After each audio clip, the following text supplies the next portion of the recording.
Am găsit la un nou episod de PES 2020. Astăzi ne jucăm un meci, dar mai înainte vreau să vă arăt echipa. Cam așa arată Maradona, Cristiano Ronaldo, Griezmann, Nelson Semedo, Henderson, Lazari, Valverde, Piqué, Jordi Alba,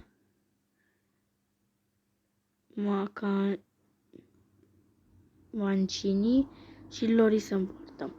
Asta este și banca. Și nu mai stăm pe gânduri și îi dăm drumul la meci. O să jucăm la event mode. Ok. Dăm drumul. O să jucăm pe regulă. Bine, n-am vrut să fac asta. Am vrut regular. Îmi pare rău. Sunt așa.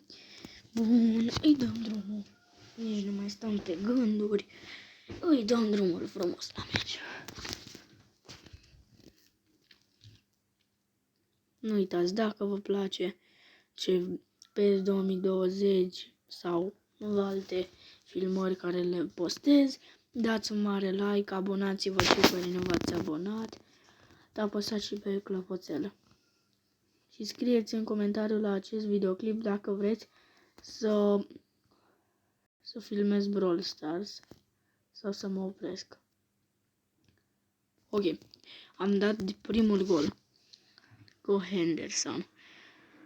Am promis videoclipul trecut că o să joc doar cu Ronaldo. Videoclipul acesta o să încerc să joc și cu alții, nu numai cu Ronaldo. Pentru că videoclipul trecut chiar am fost foarte fericit că mi-a picat și uite-l.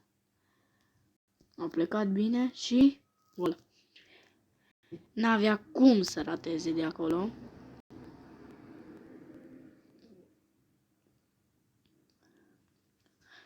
Ne. În schimb, am un atac foarte bun, o apărare bună. Nu prea contează mult. Ok, schema asta nu cred că i-a ieșit de multe ori. Dar uite că încearcă să urce. Și încearcă bine. Chiar n-a jucat rău, dar uite că Piqué nu reușește și mi-au gol. Ok.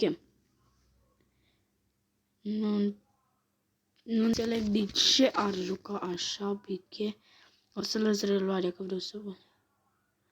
Bun, deci nu înțeleg de ce Piqué nu a încercat să-l blocheze. A stat doar în spatele lui și a tras de el, atât. Îi dau viteză. Oricum, Ronaldo nu se pune nimeni cu el. Uitați-l. Uite. Ce? Da, cu ce am faultat? Asta, bun. E o fază. Deci cu ce am faultat eu? Nu înțeleg. Era pentru mine. Trebuia.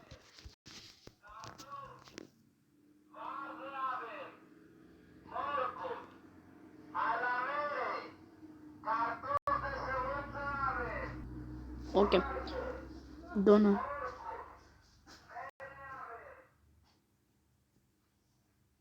Ok. Cristiano Ronaldo se descurcă foarte bine. Ronaldo pasează cu Griezmann și este scoat de la Griezmann.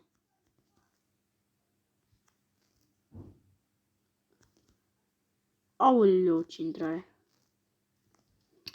Ok, hai Jordi Alba. Cartul dacă ești tare. Ok, nu înțeleg ce șut a fost acela. Să pasez repede. Dau la Diego Armando Maradona pentru că știu că are viteză. Da, și se ține și bine Maradona.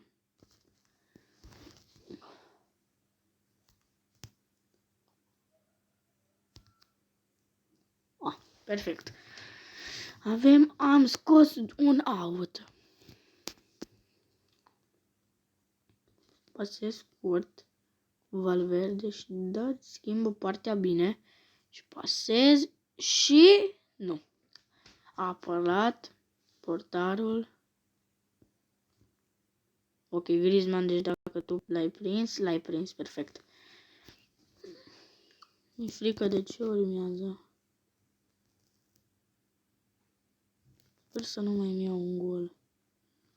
Cel mai nașpa lucru, dar uite ce greșeală face, e greșeală enormă. Joc, uite, exact acolo. Exact, și Maradona are spațiu prea mult să plece. Și Ronaldo este singurul acolo care știu bine că marchează.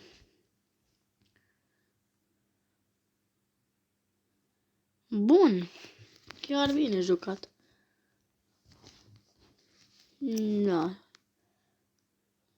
Ronaldo n-a ratat până acum nicio fază. Ba, da, recunosc, o fază a ratat. O fază.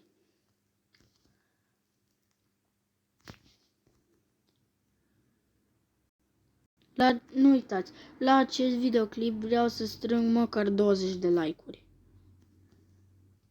Dacă se poate să strâng 20 de like-uri, pentru mine este ceva foarte mult. Doar 20, mai mult nu vreau.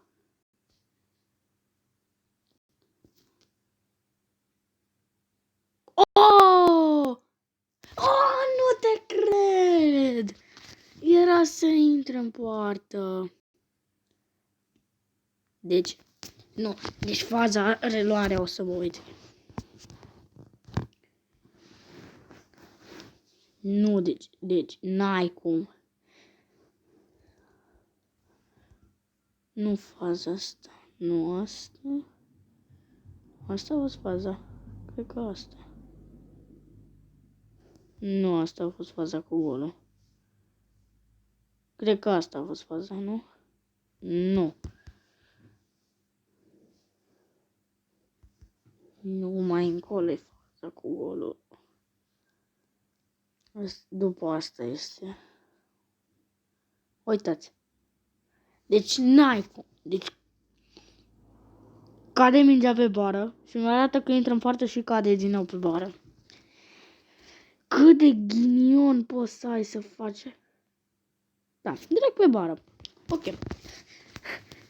Mamă, e de aproape de gol.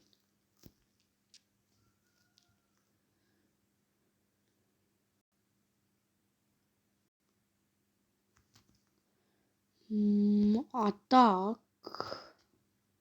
Încerc să-l țin mai mult la mijloc.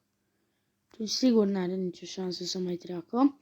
Și uite-l pe Ronaldo că se demarcă. Cristiano Ronaldo se demarcă bine, dar recuperează repede adversarul și noi recuperăm. Ronaldo cu Maradona, superb acest duo. Și Maradona ratează. Ok. Bine, Maradona. Deci n-ai așa fază să ratezi. Dar asta este. Stau aici pentru că dacă vine o pasă mai puternică o să-mi fie de bine. După cum ziceam, chiar mi-a... Aoleu, Ronaldo.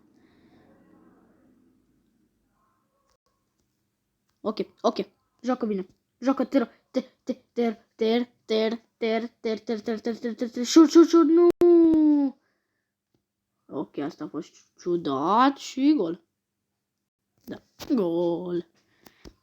Hai, fă și tu schema. Asta-i. Si. Ronaldo chiar n-a jucat meciul acesta. Mamă, fase cu călcăi.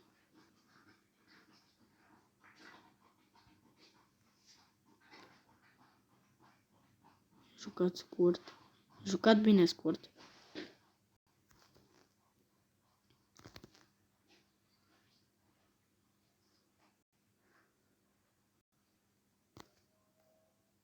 Out. Ok. Doar acest meci o să mă joc. După cum vedeți, este 4. Nu este deloc târziu, da. Chiar nu mai vreau să mai filmez așa mult. Hai mă, bagă-te în el.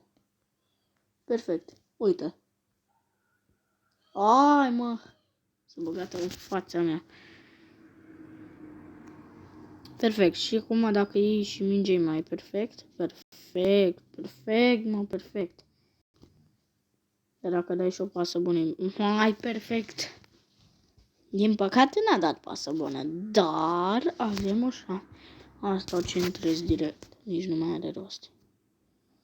Maradona e acolo, în brațele portarului. Oricum nu mai contează scorul. Nu mai au ce să mai facă. 3 goluri în 25 de minute e greu. Ok.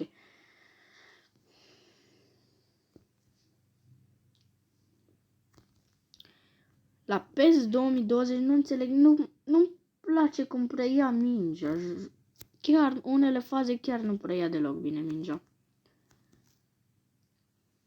Dar în schimb este un joc bun.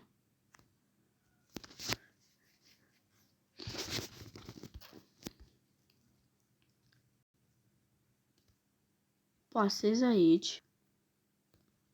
Uitați, uitați pasă. Oh, nu te cred.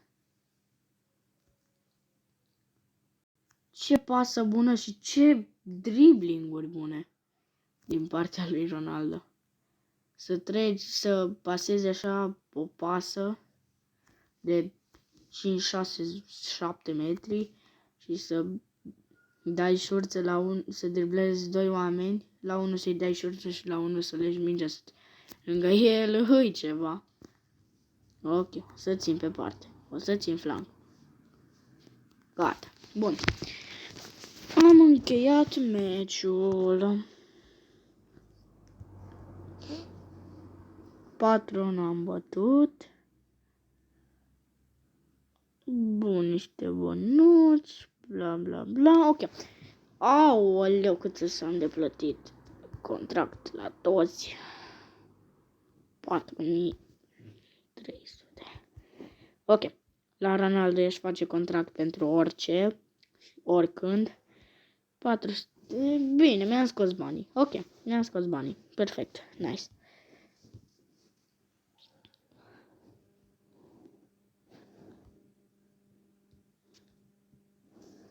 Mi-am scos banii. Ok. Bun. Nu uitați să dați un mare like și să vă abonați dacă n-ați făcut-o. Acesta a fost episodul de azi.